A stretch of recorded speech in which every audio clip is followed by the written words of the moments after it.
Ladies and gentlemen. Are you ready? Hey, let me tell you something. You're listening to Roundtable Sports Talk, bringing you the latest, hottest, and up-to-date sports news across the world. With your hosts, Austin and Brett. I know you're gonna dig this.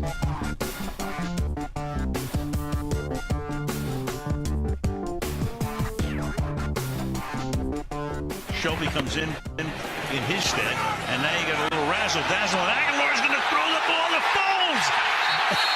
Play of the night. Gee, where have we seen that before? I have no idea, but I remember Tony Dungy talking to Doug Peterson in the pregame. He asked him if he had another Philly special up his sleeve. He said, I plead the fifth. Well, the fifth just picked up a first. Well, if you're listening to that, no, that was not the audio from the Super Bowl last year when Philly ran the Philly special for a touchdown against New England. That was last night, opening night against the Atlanta Falcons at home. They decided to run another Philly special. Let me serve you that Philly special. Yeah, and that one got him about 15 yards. Looked a little different than the one from the Super Bowl, as the exchange was a little different. I think they said they actually stole that one from New England, because remember New England ran that on them, and Brady dropped the ball in the Super Bowl. But Brady did not complete it. Yeah, no. So that's what Doug Peterson said after the game. I don't buy it. I think they had that Drew up ready to go all day long. So, yep, NFL season kicked off last night. Thank God, finally. No more boring Sundays. Yeah, but it was a boring Thursday. Well, see, I like games like that. Kind of. That was a weird little game. A lot of penalties. I mean, I think Atlanta had like 23 penalties. The first play was a penalty. Yeah, the false start to start the game. I think Atlanta ended up with like 16, 17 penalties, and that was like broke their record for the most since like 1999 or something. I think it was like 24, 25 penalties altogether. But out of those 25 penalties, there was not one helmet rule penalty at all. Yeah, I didn't see any. It was false starts. There was a lot of offsides. There was like one or two roughing the quarterbacks, hitting them low. There was like one or two PI pass interference. There was one actually on Zach Ertz on the offensive PI. Yeah, I remember. Oh, no, that was the second half. I turned it off the first half. Yeah, so it was a good game for as far as the new helmet rule, but as far as penalties, the game got pushed back 35 minutes because of a lightning, so they didn't actually kick off till 9:05. Philly had the whole tribute, ceremony, unveiling their banner. Their owner hoisted the Lombardi Trophy. It was, a really prolonged pregame. So the game didn't get over till after 12 o'clock last night, which was terrible because I watched the entire thing. I got frustrated.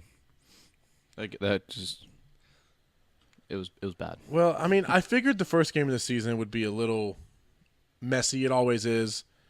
I think there was 3 turnovers. I think there was 2. Each QB threw a pick, and then Philly had the one fumble on the punt or whatever it was. Mm-hmm.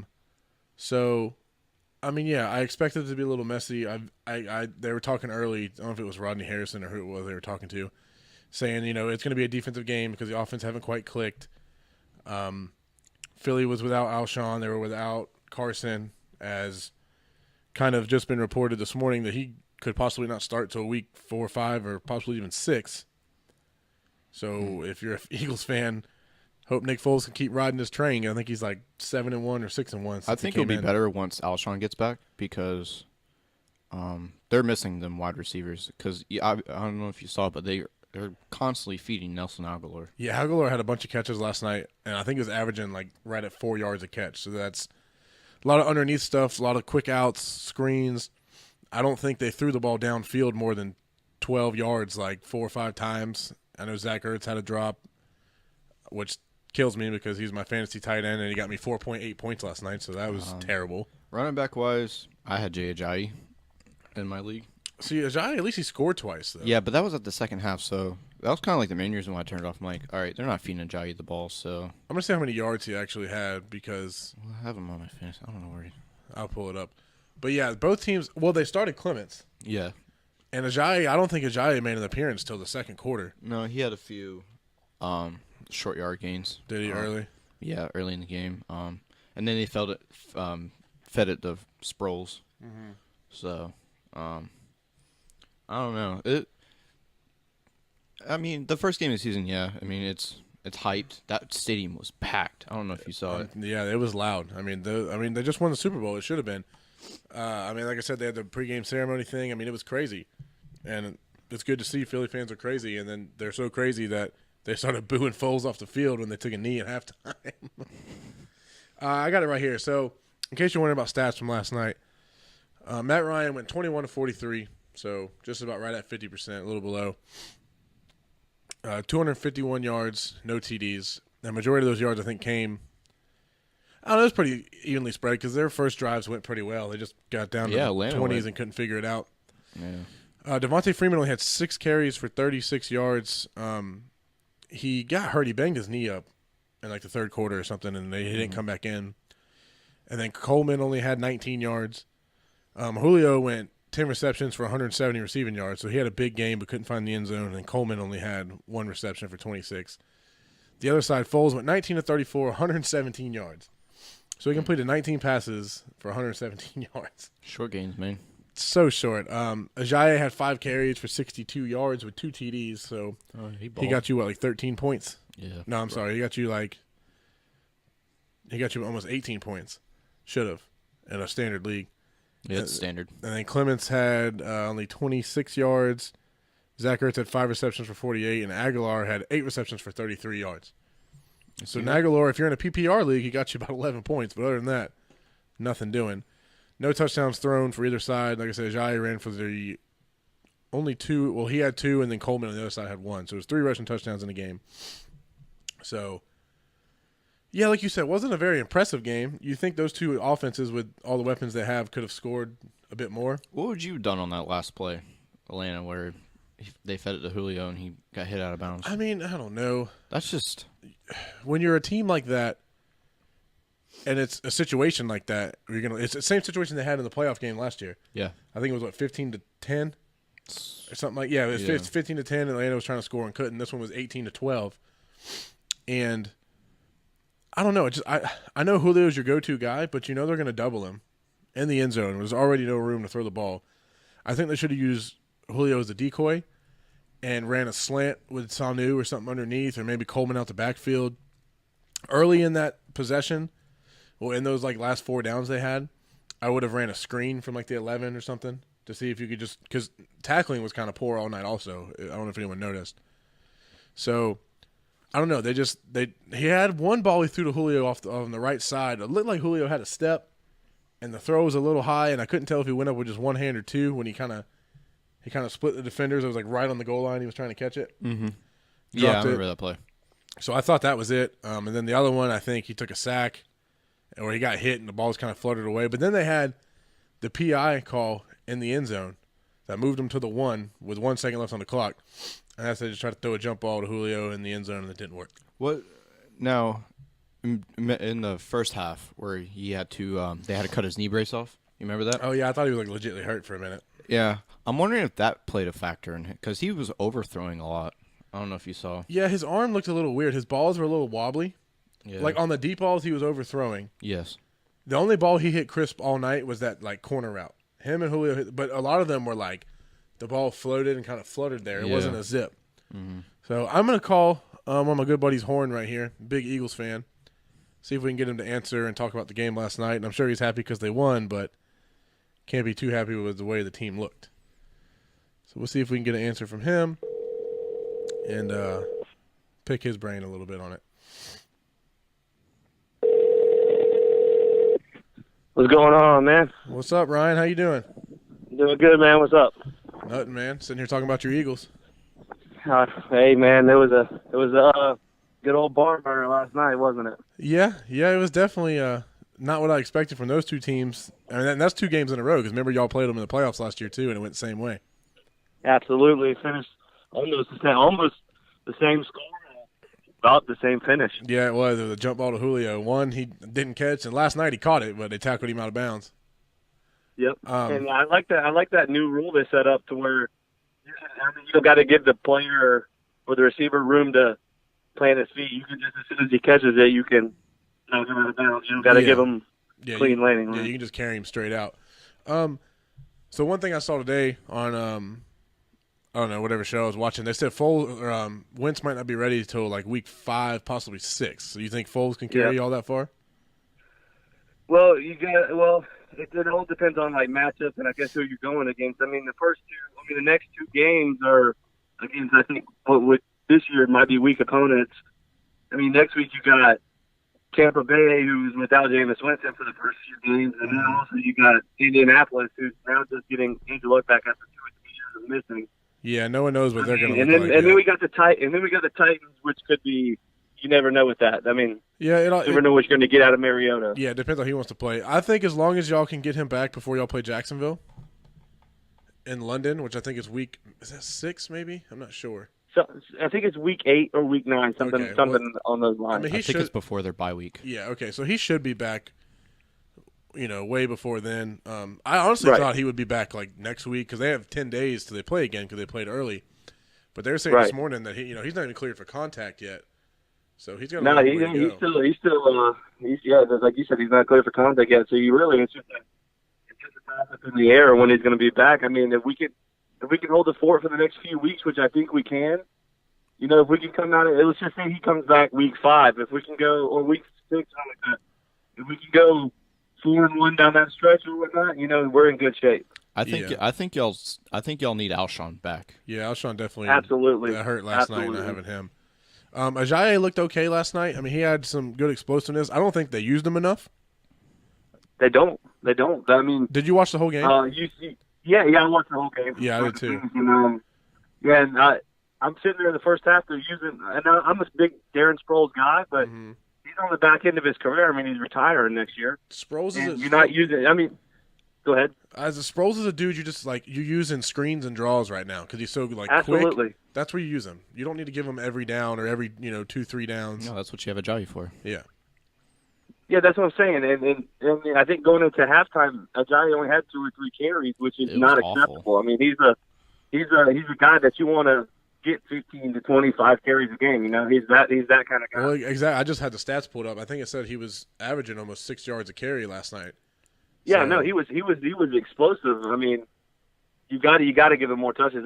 I think out of last night, that was my biggest take. The biggest negative thing was you got to give Ajayi more touches. Well, plus I think they were high on that Chris Clemens dude from the Super Bowl game, and I think I don't know if he started last night or Sproles did.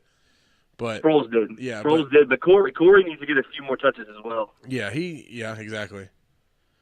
So. Yeah, I don't know, but at least they pulled it out. I mean, that defense is that freaking front. Well, I'm gonna say the whole front 7, but the DNs are pretty nasty. Then obviously you have Fletcher Cox, who just disrupts everything. Yeah, I mean, the thing with Fletcher Cox is, you almost need to double team him, and that's leaving those other dudes just raising hell upfield. The defensive are just flying around. Yep. And, I mean, because they're only getting just the one as man on man.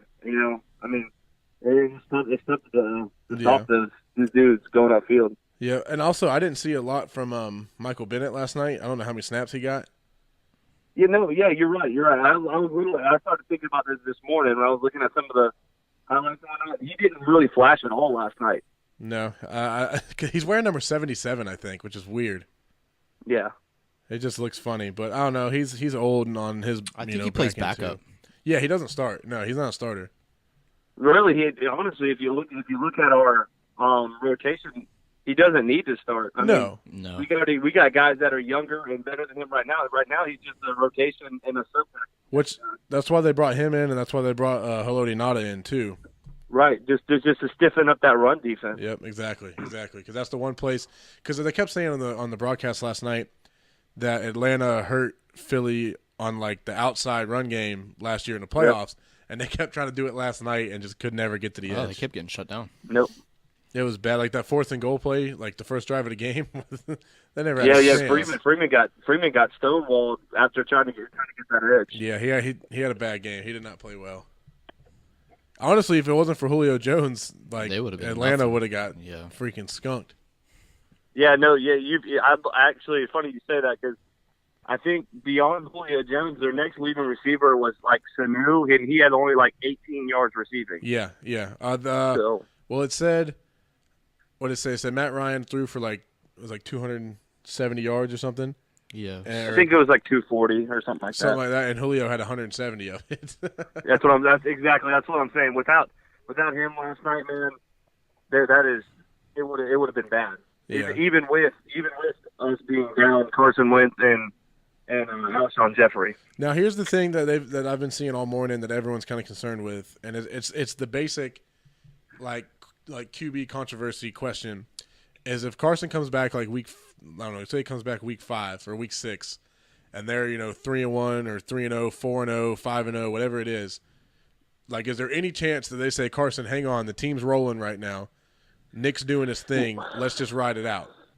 I thought about that, and it really depends on how Nick's playing. If every game's going to be like last night, and the defensive line carried us, and our O line in the second half was running the ball carried us, and Nick keeps putting up poor numbers, I would say, yeah, bring Carson back. Yeah. If we're even if we're 4 or 5-0, but if he's throwing, let's say the next couple of games he goes for 300 or 400 yards apiece and throwing 3 touchdowns. I mean, it's rough. I would honestly say, I mean, he is the franchise guy. No matter what happens this year, he is the franchise guy. If Nick Foles is playing out of his mind and we're at 5-0, I'd say you just be cautious with him. You don't even need him at that point. Yeah, I mean, because everyone says it's Wentz's team, which obviously it is, but they're all like, well, Foles just won you a Super Bowl, and if he plays, 6 straight games here, that'll be like, 13 straight games or more than that he's played with this team. He'll start to feel like it's his team, and then the coaches have a problem, which, this kind of is similar to back, I don't even know what year it was. What year did the Niners and Ravens go to the Super Bowl? 2012? I think that was 13, 12 or 13. Kind of the same thing where Alex Smith got the team to like 6-0. And got hurt, yep. And then Kaepernick came in and was playing really well, and they just kind of said, "All right, Smith, just sit down and wait." And obviously, Kaepernick took them all the way to the Super Bowl, and they lost. So it's kind of a similar situation. Like, do you go with the backup who's playing really well, which he didn't last night, obviously, but it was 13. It was 2013. Okay. Yeah. So I mean, if you can get Foles playoff run Foles for the next 5 games. I think you have a tough question. Yeah. But if every game's like last night where, the defense has to pull it out. Put Wentz in. Then Wentz comes back, no problem, no questions asked. Yeah, because eventually our defense is going to give up big plays. I mean, they did do Julio last night, but eventually we're going to give up more points to 12. And Nick Foles is going to have to put up better stats. He's going to have to put up more numbers. He's going to have to hold it down good. You know what I'm saying? And Carson Wentz is a different thing. He adds a different kind of element to the Eagles' offense, and he's able to do that at a more consistent basis than Nick Foles is. Yeah, as long as he comes back and that knee's 100% good, then he'll be just as good as he was, if not better. Right, exactly. And then let's just get this. I want to get this off my chest because I'm an Eagles fan, and I'm pretty sure I'm not the only one that says this, but I think last year's playoff run with Nick Foles was just an anomaly. I don't think that's ever going to happen again. Yeah, well, I don't think he's ever going to. There's just no way he can duplicate playing that well. You know what I'm saying? Well, it's like I saw you and JP commenting back and forth on Facebook about how when Foles came in last year, the team was already rolling. Absolutely. The team was already playing. They even said it last night on the broadcast. They said last year Foles came into a team that was already clicking and already dominant, played well. Now this year he has to start the train. He's got to start the engine. Yep. He's got to get it going. Yeah, he came in relief, and that's tough to do, man. Yeah, and he's never been a really good quarterback. He's never been really bad. He's just kind of been he had that one year in between. He had that one year with Chip Kelly. He threw 27 touchdowns and 2 picks. Yeah, which is exactly. And you get brilliance like that from Nick Foles, and then you also get the doozies of last night. You know what I'm saying? Yeah, he's just an in-betweener journeyman kind of quarterback. You get the Rams Nick Foles. Exactly. Which was just about. Oh God, that was terrible. Yeah. So, but I don't know. I mean, they got the early season win. I mean, that was an early season clash right there. I mean, that's going to be a playoff matchup.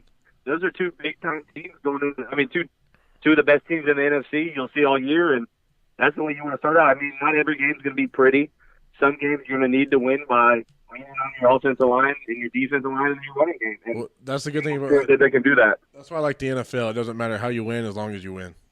Absolutely, because every team, no matter, I mean, if you're the Browns, I get it. I mean, they've won 1 game, 2 seasons, but I mean, they're all professionals out there, and they all can play well. You know what I'm saying? Oh yeah. So, all right, Horn. Well, I appreciate you answering the phone. Yeah, appreciate it. Yeah, no problem, man. It was nice being on here. Oh yeah, well, we'll get you back on here pretty soon. So, all right, sounds good, man. Appreciate it, man. We're gonna keep on right here. All right, sounds good. I appreciate it, man. All right, talk to you later. See you. All right. All right, later. All right, so that was Ryan Ferrell, a.k.a. Horn. Big Eagles fan. He was actually a lot more modest than I thought he was going to be. Yeah. I thought he was going to be like, because last year, man, he was like, we're the greatest. And he's like that a lot. But I think winning the Super Bowl might have actually leveled some of their heads off because they're kind of like, all right. Yeah, calm down. All right, we got it, but let's see if we can get back. And then I think he knows without Foles, they're really not the best team in the NFC, even though they did win last night. So, but like I said, it was a good game. I mean, if you like defensive games, it was a good game, but the penalties and everything kind of, it killed I felt like I was on Twitter more than actually watching the game sometimes because I was like, Jesus, man, every time you turn around, it's a flag. So I had JP called me a minute ago. I don't know if he wants to call in or if he was just bored. I don't know. But so we were going to pretty much wrap up the Eagles talk there and last night, and I was going to jump into a little bit of college football recap from last weekend because we haven't got to talk about that yet. So I might call him back here in a moment. See if he wants to talk about that. But just to recap and scores, I talked all that crap about UCF, which they had already played when we did it last time. So everyone knows they won 56-17. Yeah. The big teams, obviously Alabama, they beat the crap out of Louisville. Yeah, Louisville didn't even show, man. Yeah, no. Clemson played Furman, so that was blowout. Georgia, blowout. Ohio State put up 77, blowout. Auburn and Washington was a good game like I thought it would be. Yeah. Auburn won in 21-16. Oklahoma blowout. Penn State barely beat Appalachian State. I think that went to overtime. So that was the big kind of almost upset of the week. Notre Dame, which I thought would be one of the better games of the weekend too. Notre Dame, Michigan. I think Jim Harbaugh's now like 1-7 or something, or 1-6 against his big time rivals at Michigan. Mm-hmm. So, I mean, at what point do you get rid of a guy who can't win the big game? Hot seat, man. He's on that hot seat. He should be on it. So Notre Dame won that by 7. USC pretty much won the blowout. TCU, West Virginia, Mississippi State all won blowouts. Boise State. Trickle down. LSU pretty much blew out Miami. That was the of the week. Yeah. Coming in, Miami was ranked 8th. LSU was 25th. And the last one, Monday. Yeah, and then Virginia Tech ended up blowing the doors off of Florida State, which that one was kind of – nobody knew it was going. They were both ranked. They were 19th and 20th. Florida State got Francois back, which he ended up going 25-35, 233, and 3 picks. Oof. Cam Akers only had 82 yards rushing, which isn't terrible, but you only put up 3 points. Yeah, it was bad. So Virginia Tech blew the doors off of them. LSU blew the doors off Miami. And with that, I want to go over the newest rankings.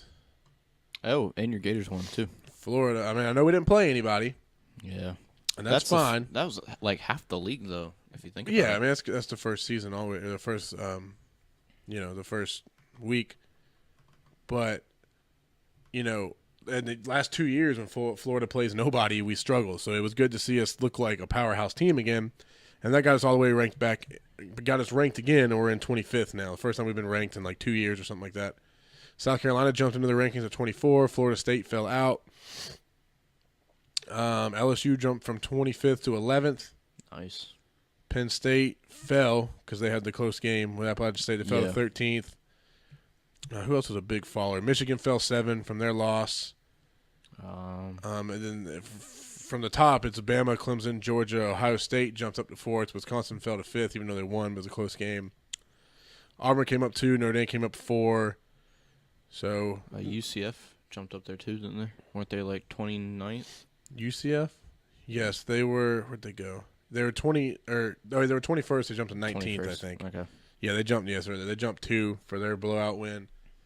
So they're climbing. They're trying. Boy, keep beating. Gators on the edge, man. I'm just glad to see our name on there. We play Kentucky this week, so that's gonna be a good game. They haven't beat us in like 30 years or something, but we'll see. The streak's always in. I just hope it's not now that we're finally maybe finding our feet, which is hard to say after one game. I mean, Felipe Franks actually looked okay. He hit a Tebow jump pass. Oh yeah, you could tell it was a Dan Mullen offense. So let me give John Paul a call back and see if he wants to answer me right here. See if he wants to talk a little college football. He's a Gator, isn't he? Oh yeah, but he's going to be pretty humble about it too, and be like, well, which same way I am. I'm not expecting anything huge from anything we do this year. I mean, I imagine Georgia's going to beat the crap out of us, and I just hope we can. I hope we can beat like Tennessee and on them. Hello. Hey, bud, you call? Yeah, what's up? Nothing, man. Seeing if you want to talk some college football. Y'all talking about it right now? Yeah, we just hopped on it. What topic are y'all on? I'm just going through pretty much everything from last weekend and where the new rankings are at, and Florida's ranked. Florida State fell out. UCF moved up a little bit. Then obviously Bama, Clemson, Georgia are still your top three. And then I did want to talk about the Heisman race a little bit, just from week one. I think they have like Will Grier at the front right now. I know he was in preseason. Yeah. I don't know if he still is. Yeah, he had a decent showing. He didn't have a great showing. Yeah, I don't think anyone had much of a showing in week one. Yeah. Would you put him ahead of Bama's quarterback right now? Tua? No, Tua balled. Yeah. I mean, I hope Will doesn't win it because that's just going to sting. No, I want Will to win it. Do you? Yeah, I want Will to win it. I mean, he took. I don't know. I don't really know what he took over at Florida, but whatever it wasn't like extremely significant. I think it was like pre-workout or something. It was something somebody gave him. Yeah, I don't remember what it was either. I knew at the time, but God, that was like 3 years ago now. Yeah, I mean, it was ridiculous. But I mean, again, the reason he left, I guess, was because he didn't want to work for his spot back. He just wanted it given to him. Well, pretty much once you get like suspended from a school like that, it's kind of hard to work your way back into it because college, the turnover rate, and there's new kids every year. It's kind of hard. Yeah. And then, he played at a JUCO last year, didn't he? No, he just transferred straight to West Virginia. Okay, did he? I couldn't remember. He just. Well, this poll that I have pulled up here was today. So this was 3 days ago. They got him. Yeah, they got him in first with 43 total votes. Over Tua? Yeah, well, they got Tua's all the way down in fourth. They got a D tackle from Houston, the Ed Oliver dude, and then they have Wisconsin's running back at third, and then they have Tua. Okay, well, you can take the D tackle out. That will never happen. No, I think they said it's because he had like 4 tackles for a loss this week as an interior lineman. And I think they blew out whoever they were playing. So, I mean, yeah, there's always like one defensive guy that's okay in the beginning of the rankings, and he just slowly falls out. Yeah, and the only reason Tua is so far down is because he split reps with Jalen. They're still not 100% sure. And then they have UCF's quarterback behind him, Mackenzie Milton. I don't even know who that is. He's a baller. He's good. Is he? And then they have Ohio State's QB, and then it kind of, from down there, I don't really know anybody else. Ohio State did pretty good. Yeah, they put up 77. Yeah, their quarterback looked good. But we'll see. I want Will to win it. I think Will can win it. I mean, he has enough talent around him to do it. Yeah, I mean, how good is their team? You're back in college football right now, easy. Yeah, well, West Virginia's down in 14th. They went up 3 spots. I don't know anything about their team, if they're good or any of that. I'm gonna look at their schedule and see if they have any like tough games. But, well, West Virginia isn't gonna be that great. I mean, if they're great, it's gonna be on Will Grier's shoulders. But yeah, I mean, as far as like the whole team, they wouldn't compete with friggin' Ole Miss or Auburn. Well, I mean, can he lose 3 or 4 games and still win the Heisman? Because I don't think so. Yeah. Is West Virginia? What are they? Are they the ACC? What are they in? They are the ACC. Are they okay? See if I can find their schedule. I mean, I don't know. I don't think a quarterback can win the Heisman and not have just a undefeated season or maybe. Wait, no, is West Virginia in the Big 12? Yeah, I don't think they're in the ACC. That didn't sound right, but I think they might be in the Big 10. Because I know Virginia Tech and Virginia is. It's either they don't play Ohio State. I think they play Iowa State in them. So that's what, the Big 12? Yes. So they're probably in the Big 12 then. Yeah, I think they are. And I don't even know who the Big 12 has left. Was that like Okie State and all them? Yeah, it's Okie State, Iowa State, I guess West Virginia, all them teams. I mean, so they got a chance, I guess. They're ranked like 14th right now, so 1 or 2 more wins. Okay, so who'd they just play? Tennessee. Okay, give me 1 second. Yeah, they're in the Big 12. So yeah. You were right. Okay, yeah, so they play Youngstown, they're going to win. Then they play NC State, which could be a good game. Then Should not be a good game if you're the number 13 team in the country. Well, exactly. Kansas State, they play who's unranked. Play Texas Tech, who's unranked. They play Kansas, who's unranked. They play Iowa, who's unranked. Baylor, unranked. Texas just fell out of the rankings. They have a matchup with TCU in November, so that could be big. Oh, then they play Okie State and Oklahoma last 2 games of the season. Yeah. And Oklahoma's 6. So. Oklahoma is going to smoke them. Oklahoma looks good. So yeah, they do. But if they were to somehow win out the schedule, they're easily like top 6. Yeah. So they'd be on the outside looking in. But I don't know. Like I said, I don't know much about their team, so I don't know if they can actually go undefeated. But Oklahoma's got it all put together this year. I think Oklahoma's going to win it. Really? They got honestly, it's crazy to say they got a better quarterback, but they got a better quarterback than Baker. So. Really? The kid's amazing. He's already signed to play MLB. He is a stud, and their defense only got better. I don't understand like how all these quarterbacks that signed to play baseball turn out to be so good. He is so good. Like Russell Wilson did it. Like he's already signed. He's playing with the A's as soon as this year's the football season's over. Well, then he might not even go to the NFL.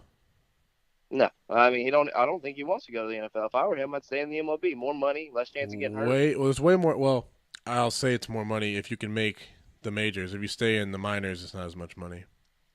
Yeah, but I mean the kid, I'd put him up there in the Heisman running. Look up his stats.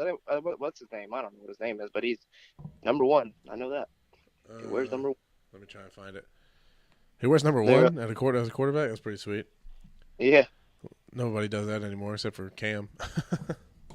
I know. I'm telling you. And their defense, dude. They got, what's his name? Buki, Bradley, something. Yeah. Corner. That kid's ridiculous. Their running back's really good. Oklahoma's got it put together this year. Yeah, the college season's always so wide open at the beginning because it's like, well, is Alabama going to be as good as they were last year? And no one ever thinks so. Alabama looks like a team that should be playing in the NFL. So what's his name? K. Murray or something? Yeah. Kyler Murray. Kyler Murray. He only had 209 yards, but I imagine it's because they won 63-14. Yeah. And their running back had 100, and they had one wideout over 100. So that's the thing that sucks about the college too, is these guys will have like a pretty good first half, and then they get shut down because they're winning by so much, and they can't just run up their stats. Mm-hmm. Yes. I mean, could you imagine if he played like the whole game, he'd probably have way more than 209 yards. Yeah, for sure. I think the starters came out at half. I think. Well, that's why Will Greer is leading the freaking the Heisman race. He had 430 yards. Well, yeah. I mean, God, yeah. That's crazy. How many passing attempts did he have though? I'm about to look it up if I can find his name again. All I know is Will Greer could not stand in the pocket at all last week. Every single time the pocket would come to close, he'd just take off running. Which it formed around him. It was a good pocket, but he took off running. He's got to get better at standing in the pocket. You think as a senior he'd have that kind of figured out by now? Yeah, you think, but he sat out a year. Give him that. True. I mean, and he came from Florida watching Treon Harris just run around. Yeah, just scared all the time. Yeah. I mean, I don't know. I know he played well for Florida the first 3 or 4 years, or the first 3 or 4 games, and it was great, but I don't know if he's going to be a very good NFL quarterback unless he just like thrives this year. I think he will. He's got a great arm. He's got a really, really good arm. Yeah, he went 25 for 34. Yeah. And he had 5 TDs. Jeez. Yeah, I'd say my 3 guys that I would expect to see in the Heisman running towards the end of the year. I don't know any running backs right now, but Tua, definitely the boy from Oklahoma, the quarterback, and Will Greer right now are who I'd pick. Yeah. See, on this, it's like the ESPN experts poll is the one I've been looking at. And they got Kyler Murray down in like 9th behind almost everyone. Yeah, well, give him. I mean, he's never played before. I mean, exactly. He played one game. Yeah, I mean, he's a junior too, so he could decide to stay one more year. The Ohio State QB is only a sophomore. That's sweet. He's good. There's a lot of good kids. Did what's his name for Georgia Ball, the quarterback, the sophomore? From? Yeah. I don't think he had a huge game because they won by a lot too. I think he only had like 200-something yards. No, okay. Because what they played, I think they won like 48 or 45 to nothing. So I'm sure he went out pretty early. Didn't they play like Albany State or something? They played that. I can't pronounce it. It's like Texas something. Like really bad team. Like Texas. It starts with a P. Oh no, it's Austin P or Austin Pugh, however you pronounce it.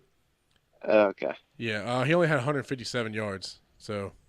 Austin Pay or something. Yeah, it's PEA like Y. Yeah. He went 12 of 16 for 157 yards. It's not bad. And 2 TDs. Yeah, his rating was crazy high, but he only threw 16 passes. Yeah. Last year, they need to put Philippe Franks up there, man. I know, right? He balled. Why is 5 Philippe not up there? touchdowns. And a jump pass. Bringing Tim Tebow back. But all right, well, we already talked to Horn. I just had him call on a minute ago, talk about last night's game a little bit. Yeah. And just kind of wanted to hear what he had to say about the whole Foles thing. But what is he, Super Bowl bound again? No, that's what I just told Brett. I said he wasn't as bad as I thought he was going to be. I thought he was going to like be real kind of big-headed and brag, and but he was pretty humble about it, because I guess they didn't really look good last night. He ain't like me, huh? Yeah, no, he's got Well, actually, no. Normally, he's normally like you.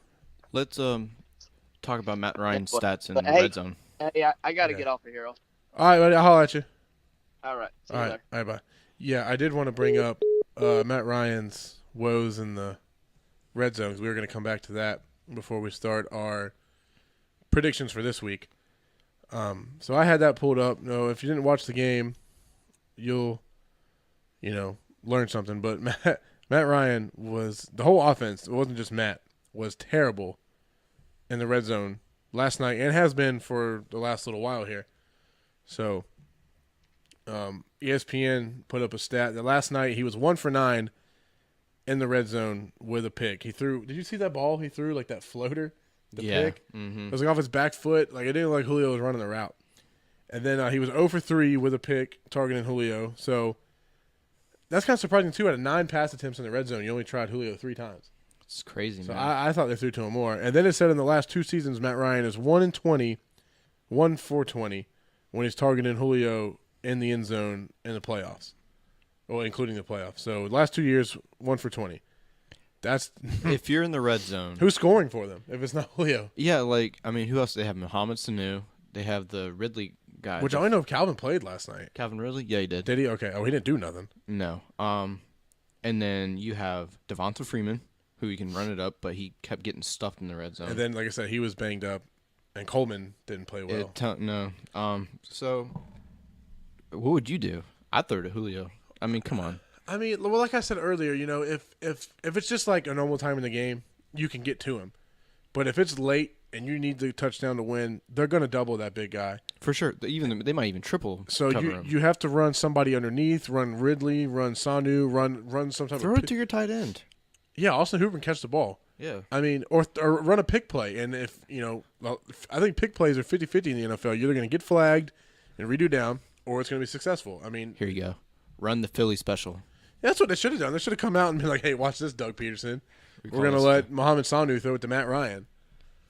I mean, they just weren't very creative with it. It's like they were just like, okay, we're going to – and plus, Philly's line was getting to Matt. And I think they had 4 sacks the whole game. Yeah. But in that last, 4 or 5 plays in the red zone right there, I mean, he had a guy in his face every time he tried to throw the ball. For sure. So, if you didn't watch it, here's the audio from the very last play last night. Matt Ryan trying to force the ball to Julio in the corner. Ryan for Jones, and no. Again. Play it one more time. Ryan for Jones, and no. So what it was is he tried to throw to the left side. It looked like it was supposed to be a back shoulder type throw, and it turned into like a fade. And I'm not sure who was on the coverage, number 21. Just like he let Julio go up and catch it, and then just wrapped him around the waist and just walked him out of bounds. Yeah. So and Ryan did touch on that, which it's not a new rule. It's been a rule for years where it used to be where if a wideout went up and caught the ball in the air and you just pushed him straight out of bounds while he's in the air, it was a catch. Here you go. The only player scoring in the red zone is Bryant, the kicker. Yeah, and he missed an extra point last night too. Yeah, I know. I think it said he was like 35 to 35 extra points last year, and then he missed his first one of the season this year. And man, that hurt him because I think at that point they put him down. They would have been up by 3. Yeah. And then made him only up by 2, and then Peterson them scored, and then I think went for 2, and got that with Ajayi. So it and then plus, like I said, the fourth down early in the game, they went for and didn't get, so all that affected the final score. It was a running play too. Yeah, I mean, if you had those 3 points on that, if you kick a field goal instead of going for it, then you're only down by 3 right there at the end. You can kick a field goal and hopefully tie and go to overtime. Yeah. So, but yeah, like I said, so we talked earlier, opening night for the season. Obviously, the rest of the games are on Sunday and then Monday this week. No big predictions of anything crazy. I'm not going to go through every single game. Big games, I think, will be Giants versus the Jags. I actually have no clue who's going to win that game. If I had to predict, I would say Jacksonville probably 24-20. Giants. You think Giants going to get it? Unfortunately. Yeah. Another big game, Texans and Patriots, just because I want to see if Watson can do what he did last year against New England. I think he put up almost 55 points against New England last year. Yeah. Hopefully my Titans can beat the Dolphins. Dolphins are going to be without Devontae Parker. Ooh. Yep. Steelers and Browns. I mean, the Browns are going to be okay, but I still think Pittsburgh wins by like easily 2-3 scores. Andrew Luck playing. Oh, yeah, Andrew's back with the Bengals. Against the Bengals. I have Indy winning that game. I can never tell with Andy Dalton and the Bengals. AJ Green, boy. He fell off last year. Yeah. Which saddens me because I've always loved me some AJ. Here you go. The Jags, 21-18. You got 21-18 Jags? Well, that's my mom commented. Oh, your mom's predicting? Mm-hmm. Chiefs Chargers. You get to see who's the Chiefs quarterback now. It's the Smith's gone. Who? Hold on, I can get it. But they're gonna play the Chargers, who are my Super Bowl pick. We actually posted that on Instagram and Facebook and everything else this weekend. Me and Brett did our brackets. We'll go through those in a minute. Patrick Mahomes. Oh, that's right, the young guy. I mean, I think he can be good. I just don't know. I mean, that defense has always been okay. I feel like this is the Chargers' year. I think Ingram's going to play great. Phillips going to do enough. They got Bosa back. He's healthy. I think they're going to be fine. I think, they play in the AFC West, so the Broncos aren't going to be very good, but they'll be okay. If Patrick Mahomes don't work. Yeah, that's what I'm saying. If Mahomes don't work, you know who it is? Who? Chad Henne. Oh, gosh. No, please. I'm done seeing Chad Henne in the NFL. So, and then you have the Raiders, who just let go of Khalil Mack. John Gruden seems to not give a crap. I don't think Derek Carr's going to be very good. Too. Crabtree's gone. The Raiders have a team they could go. 2 years ago, the Raiders, everyone was picking to go to the Super Bowl. I had the Raiders going to the Super Bowl. And now I don't see them winning more than 7-8 games this year. I mean, who's their running back? Marshawn Lynch? Yes, still. Beast mode. I mean, come on. Seahawks Broncos, no one really cares about that game. It'll be nice to see if Seattle can get back on their feet. I do have the Broncos making the playoffs this year as a wild card. I have Seattle beating the Broncos this week. Okay. Bears Packers, so Khalil Mack's going to make his debut with his new team. Packers, man. I think so, because I don't think Trubisky's – I think he'll be an answer. Like, he'll be okay, but he won't be the answer. The Bears have Allen Robinson. Yeah, I mean, they got Robinson to throw to, so it'll be interesting to see what they can do. Their offense is revamped. They still got Howard at running back. Yes, Jordan Like Howard. I said, Khalil Mack on the defensive side, see if he can get – and then it's pretty much being determined that Aaron Rodgers is just going to have to be great every single game for that team to win. Who – because they don't have Jordy no more, so – They still have Devontae Adams. They still have Randall Cobb. I don't know who their tight end is at the moment. I don't know who their running backs are. It's still Ty Montgomery. And he was a wideout last year, which he did do okay running back. And then I hate when they do this. They have 2 Monday night games. So I mean, at least the first one comes on early. It comes on at 7. Jets and Lions. Lions. Come on. I guess Sam Darnold's going to play, so I might watch that. But then you have Rams Raiders at 10:30. Like, I get it. It's a West Coast game. I'm not going to stay up on a Monday night to watch a 10:30 football game. The game started at 9 last night. That was too late for me, and I was off today. Yeah. If it was another team besides the Raiders, I mean, as much as I want to see the Raiders play and see what they do, but the Rams are going to be good this year. I hope so. Jared Goff is my fantasy quarterback. Oh, really? Yeah. You want to know who mine is? Who? Tom Brady.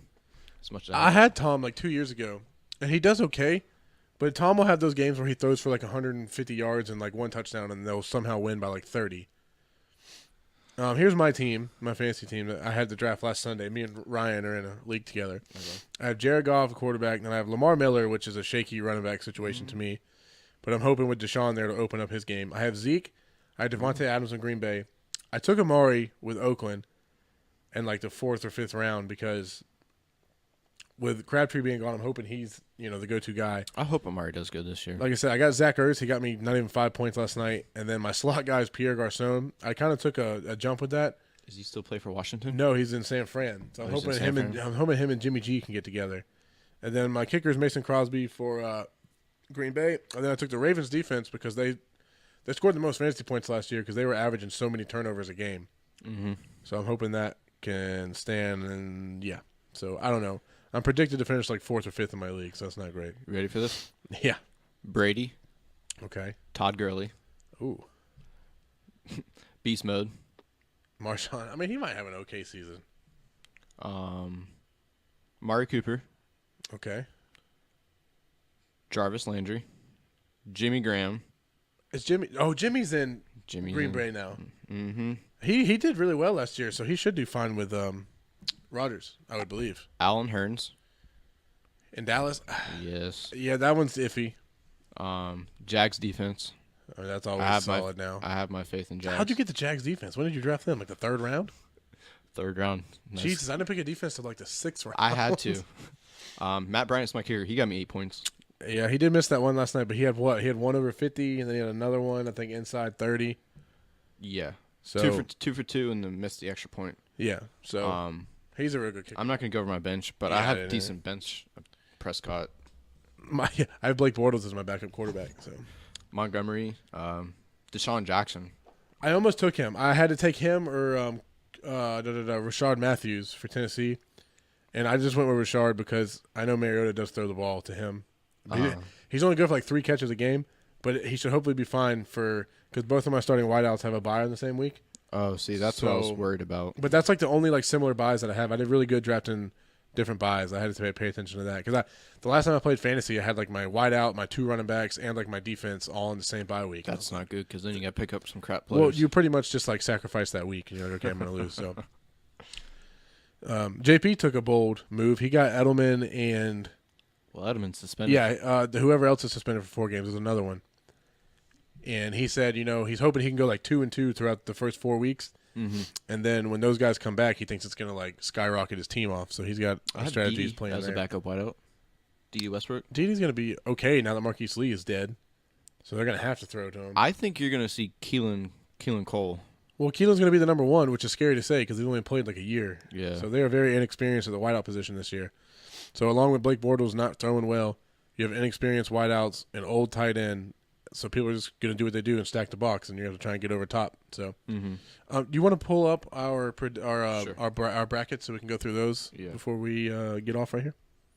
Okay, got it right here. So I asked Brett Wednesday. Yeah, I had mine done Wednesday. Yeah, I did too. If he could kind of draw up a bracket for us, because I try and do one every year. Me and my buddy Kenny used to do one every year, and we don't predict every game because that would take forever. So we just pick our seeds.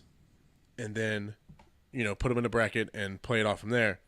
So, ready for it? Yeah, you go ahead and you can go with yours first. All right, let me pull mine up then. All right, so AFC wild card. I have Houston and Kansas City going against each other, a 5 and a 4. 5, Houston at 5, Kansas City at 4. I have Tennessee and Jacksonville also on a wild card. Tennessee at 6 and Jags at 3. That's pretty bold for me. So at the 3 seed, you have Jacksonville winning the division? Yes. Okay. I have like 3 teams in that division. Yeah, you had 3 AFC South teams in your playoff bracket. Whatever. AFC South's probably like the dominance besides. I think it has the most playoff-ready teams because I think anyone in the division can go. We've seen Jags and Tennessee go last year. Texans with Deshaun could go, and then the Colts, if Andrew plays, they're always going to go. Yeah, so moving on. I have Houston moving on. So I have Houston and New England going against each other. New England obviously at 1. They're going to go number 1 anyways. I have Jacksonville moving on. Sorry to say that for you, buddy, but yeah, no, you haven't beaten Tennessee. It's okay. And then I have Pittsburgh at 2. I mean, that's pretty much given, I think. Okay. Now moving on, Pitt, New England going for the AFC title. I mean, it's a safe pick. I mean, there's a really good chance they do that. And then I'll swap over to the NFC and I'll do the Super Bowl. And then well, let me do my AFC and then we'll both. Okay, I got you. So for my AFC, I pretty much remember. Well, I don't remember the matchup exactly, but I know for my seeding, I have Pats winning their division at 1, Steelers winning theirs at 2, Chargers at 3. I have Texans winning the AFC South at 4. I have Jags as a wild card at 6, and I'm throwing the Broncos in, or at 5. I'm throwing the Broncos in at number 6 as a wild card in the West. I want Tennessee to go, but I just, with our schedule this year, I don't know that we make the playoffs. I know we have a new head coach, but they do have a rough schedule. Yeah, so my wow team right there is pretty much the Chargers and Broncos making it as a 3 and 6. Okay. And then I think my matchups, so that would have been, I'm going to have Chargers versus the Broncos. You have the Chargers against Pitt. Oh, matchup in the wild card? Wild card should be Chargers and Broncos. Yes. I have Chargers, and then Texans and Jags. I have Jags. Yes. So that means Chargers and who is? Oh, is that Pats and Jags? Yes, Pats and Jags. And I have the Pats going. And then Chargers and Pitt. And I have the Chargers going. Yes. And then I have Chargers winning in a very close AFC title game in New England by a field goal off of like a late Tom Brady interception. Yep. All right. Well, for mine, I have New England moving on. So you got New England in the Super Bowl, and I have the Chargers. Okay. Yeah. All right. Let's NFC. You want to go or you want me to go? You can go first. Okay. So I have NFC. I cannot tell you how hard it is to pick NFC. It's so hard because there's like 8 good teams in the NFC. There's so many good teams. So, 1, I have Philly. 2, I have Dallas. 3, I have the Rams. 4, I have Atlanta, which after last night I'm kind of sketch about it. I mean, that'd be winning their division, though. So. Yes. 5, the Giants, and then 6, Minnesota. So Giants and Minnesota in the wild card, wild card spots. Okay. So for the wild card, I have Atlanta going against the Giants, 4 and 5, and then Minnesota and the Rams, 6 and 3. Moving on, I have the Giants moving on, playing against Philly, in Philly, and then I have the Rams going up against Dallas. The Rams-Dallas game would be crazy. That would be a good game. Dallas didn't make it last year, but I think that'd be a really good matchup if Zeke and everybody stays healthy and unsuspended. And then I have the Giants and Dallas going against the NFC Championship. So you have an all NFC East NFC Championship. That hasn't happened on either side. No, it has. I'm trying to think the last teams in the same division that played in the championship game.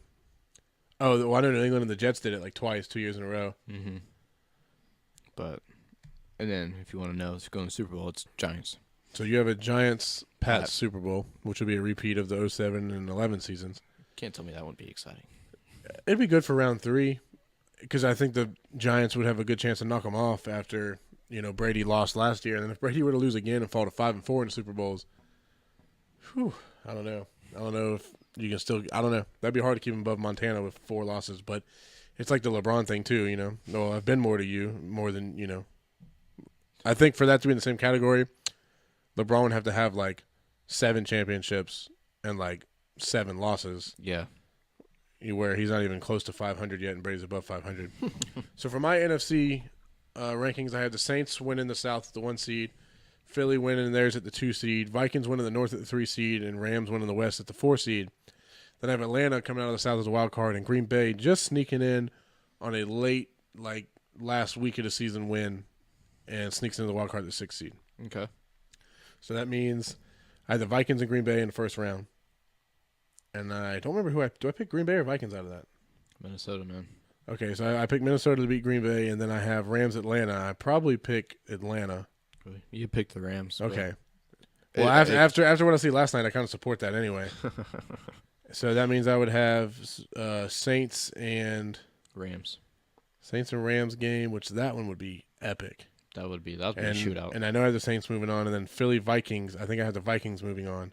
Yes. So I have a Saints Vikings NFC title game with the Saints going. A really, really close. I mean, game. I don't know if Kirk Cousins can go that far. I hope he can. He has the team to move on. Yeah, if you think about it. He doesn't have to play that great. He just has to not lose the game. He has to be a game manager. And the problem with him in Washington was he was a game manager, and the team was never really that good. So now that he has a good team, he can manage his way through it, I think. They obviously lose to the Saints, and what score did I put for that? 35-34 Saints.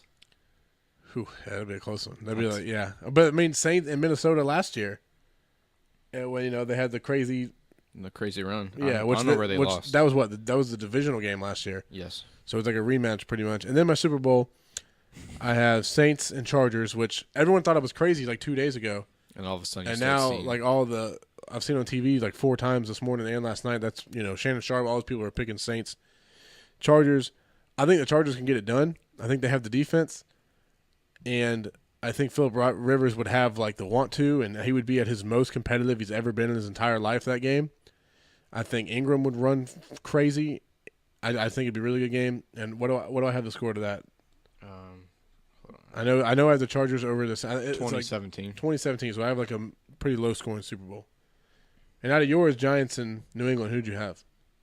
I forgot to put scores, unfortunately. But if I have to choose,